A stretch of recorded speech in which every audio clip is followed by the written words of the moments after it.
చేసేటప్పుడు విగ్రహాల్లో ఒక ఎమోషన్ కనిపిస్తుంది, రియాలిటీ కనిపిస్తుంది, లివింగ్ విగ్రహాలు ఇవి అలా కనిపిస్తుంది. అది ఎప్పటి నుంచి స్టార్ట్ చేశారు? ఇంకా రాను రాను ఎవరెవరివి చేశారు? నేను మొదట్లో మామూలు విగ్రహాలు, మామూలుగా మ్యూరల్స్, పెయింటింగ్స్ చేసేవాడినండి. మాది ఒక ఆర్ట్ లింక్స్ అనే సంస్థ, ఒక టీమ్ ఆఫ్ ప్రొఫెషనల్ ఆర్టిస్ట్. నేను మంచి టాలెంట్ ఉన్న అందరు ఆర్టిస్టులతో హెల్ప్ తీసుకొని వాళ్ళకి కూడా ఉపాధి కల్పించాలనే ఉద్దేశంతో మొదలుపెట్టి ఎన్నో విగ్రహాలు, ఎన్నో మ్యూరల్స్, ఎన్నో ఆర్ట్ వర్క్స్ చేశాము. కానీ తర్వాత అనిపించింది మామూలుగా అందరు ఆర్టిస్టులు ఇలాగా మనం చేస్తే మన ప్రత్యేకత ఏముంటుంది, కొత్తదనంలో చేయాలి అనే ఉద్దేశంతో ఒక సజీవ విగ్రహాలు చేయడం మొదలుపెట్టానండి. చేయబట్టి నేను 16 సంవత్సరాల నుంచి 18 సంవత్సరాల నుంచి సజీవ విగ్రహాలు చేస్తున్నాను. ఓకే. ఏ విగ్రహాల్లో మీకు ఏ ఎక్స్‌పీరియన్సెస్ వచ్చాయి? నేను మొదట్లో G. Pulla Reddy sweets, Pulla Reddy sweets అధినేత, నా జీవిత ఆదర్శ వ్యక్తి, ఆయన విగ్రహం నేను చేయడం అనేది చాలా గొప్పగా, అదృష్టంగా భావించాను. ఆయనని నేను ఆదర్శంగా తీసుకొని నేను ఫైనాన్స్ చేస్తున్నప్పుడు ఒక చిన్న బిజినెస్ పార్ట్ టైమ్‌గా చేస్తూ నాకు నేను సెల్ఫ్ సపోర్ట్ చేసుకుంటూ ఫైనాన్స్ చేశానండి. అలాంటి గొప్ప వ్యక్తి విగ్రహం చేయడం అనేది నేను నిజంగా హ్యాపీగా ఫీల్ అయ్యాను. ఒక రకంగా గర్వంగా ఫీల్ అయ్యాను, ఒక రకంగా బాధ కూడా అనిపించింది. తర్వాత అది చూసి షిరిడి సాయిబాబా భక్తులు బాబా విగ్రహం చేయమని ఇచ్చారు. అలా బాబా విగ్రహం దేశంలోనే మొట్టమొదటిసారిగా చేయడం జరిగిందండి. ఇది చేసి నా భక్తులు ఏమంటారంటే, బాబా విగ్రహం చూసిన వాళ్ళు, మేము బాబాని బతుకున్నప్పుడు చూడలేదండి, మీరు బాబాని చూపించారని విగ్రహంతో మాట్లాడుతుంటారు, ఏడ్చేస్తుంటారండి. అది నిజంగా నాకు అనిపించింది. అసలు బాబా భక్తుడిని నేను మొదట్లో ఏం కాదండి. మా భార్య ఆవిడ కొంచెం బాబాని కొలుస్తుండేది, బాబా పూజలు చేస్తుండేది. నేనెప్పుడు ఏ దేవుడిని ప్రత్యేకంగా పూజించేవాడిని కాదు. కానీ బాబా నాతో విగ్రహాలు చేయించుకుంటూ తన భక్తునిగా నన్ను మలుచుకున్నాడండి. అది చాలా గొప్ప ఆనందాన్ని ఇస్తుంది. ఎన్నో పరీక్షలు పెడతాడండి, ఎన్నో అద్భుతాలు చేశాడు బాబా. ఎంత పరీక్ష పెడతాడో అంత ఫలితం ఇస్తాడు. అయితే నేను ఈ విగ్రహం చేయడం అనేది ఆల్ ఓవర్ ఇండియాలో 65 చోట్ల పెట్టడం జరిగిందండి. ఒక్క హైదరాబాద్లో 40కి పైన పెట్టాను. బయట దేశాల్లో కూడా కొన్ని పెట్టాను. ఇవన్నీ ఒక ఎత్తు. షిరిడి మెయిన్ టెంపుల్, మహారాష్ట్రలో ఉన్న షిరిడి సంస్థాన్ ట్రస్ట్‌కి, మెయిన్ గుడికి ఒక విగ్రహం సమర్పించడం అనేది నేను 5 సంవత్సరాలుగా ప్రయత్నం చేసిన ఫలితం ఫలించిందండి.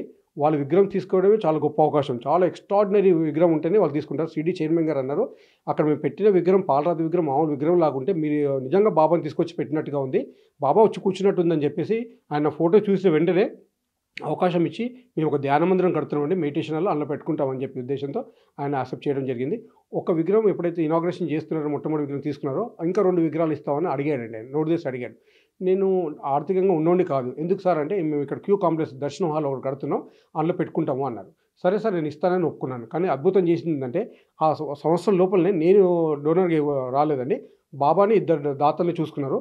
ఆ ఇద్దరు దాతలు విగ్రహాలు ఇద్దామని నేను షిరిడీకి వెళ్తే వాళ్ళన్నారు, ఆల్రెడీ మీరు ఇచ్చిన విగ్రహంతో చాలా గొప్ప శోభ కలిగింది, చూసిన షిరిడీకే మంచి పేరు వచ్చింది, మీరు ఇంకా 2 విగ్రహాలు ఇస్తాను, చాలా సంతోషం, వెళ్ళి క్యూ కాంప్లెక్స్లో ఎక్కడ పెడితే బాగుంటుందో మీరే చూడండి అని సలహా ఇస్తే, నేను వెళ్ళి మొత్తం చూసి పరీక్షించి వచ్చి ఒక 5, 6 విగ్రహాలు పెట్టుకునేంత అవకాశం ఉంది సార్ అన్నాను. నేను మామూలుగా అన్న విషయాన్ని బాబా దాన్ని నిజం చేసి, ఆ 5 మంది దాతల్ని కూడా బాబానే సెలెక్ట్ చేసుకొని, నా ద్వారా బాబానే సెలెక్ట్ చేసుకొని చాలా గొప్ప అవకాశం కల్పించారు. ఆ దాతలందరూ కూడా నాకు మొదట్లో నాతో కస్టమర్సు, బాబా భక్తులండి. కొంతమంది కొన్ని విగ్రహాలు చేసి వివిధ గుళ్ళకి ఇచ్చిన వాళ్ళే వచ్చారు. కొంతమంది కొత్త వాళ్ళు కూడా వచ్చారు. విగ్రహం చేసేటప్పుడు ఎంత టైం పడుతుంది? ఇంకా విగ్రహంలో దేవుడి విగ్రహం చేశారు, ఇంకా సెలబ్రిటీ విగ్రహాలు కూడా చేస్తారా? సెలబ్రిటీ విగ్రహాలు కూడా నేను చేశానండి. ఇంత ముందులో గతంలో మైకిల్ జాక్సన్ అని ఒకతను, స్వీట్ పుల్లారెడ్డి, జి. పుల్లారెడ్డి గారి ఆయన చేశాను. నాకు ఏ సజీవ విగ్రహం చేసినా వాళ్ళు మంచి ఫోటోగ్రాఫ్స్ ఇచ్చారనుకోండి, 2-3 నెలలు పడుతుందండి. మాది ఒక గ్రూప్ ఆఫ్ ప్రొఫెషనల్ ఆర్ట్ కాబట్టి అందరూ ఒకే విగ్రహం మీద కాన్సన్ట్రేషన్ చేయము. ఒకరు బట్టలు అని, ఒకరు వెంట్రుకలని, విగ్గు చేసేవాళ్ళు విగ్గు చేస్తుంటారు. మా మా వైఫ్ కూడా నాకు సహకరిస్తుంది. మా టీం వాళ్ళు కూడా మట్టి చేసేవాళ్ళు మట్టి, ఏ డిపార్ట్మెంట్ డిపార్ట్మెంట్ అందరూ కలిసి సమిష్టి కృషి వల్లనే ఈ విగ్రహాలు చేయడం అనేది సాధ్యమవుతుందండి. ఓకే. నార్మల్లీ ఒక పర్సన్ విగ్రహాలు చేపియాలంటే వాళ్ళు ఎంత స్పెండ్ చేయాలి? అంటే డిపెండ్స్, మన మెటీరియల్ రేట్ పెరుగుతుందండి. ప్రస్తుతం అయితే 5-6 లక్షలు కానీ, 6-7 లక్షలు కానీ తీసుకోవడం జరుగుతుంది. కొంతమంది అంతా కూడా ఇవ్వరు.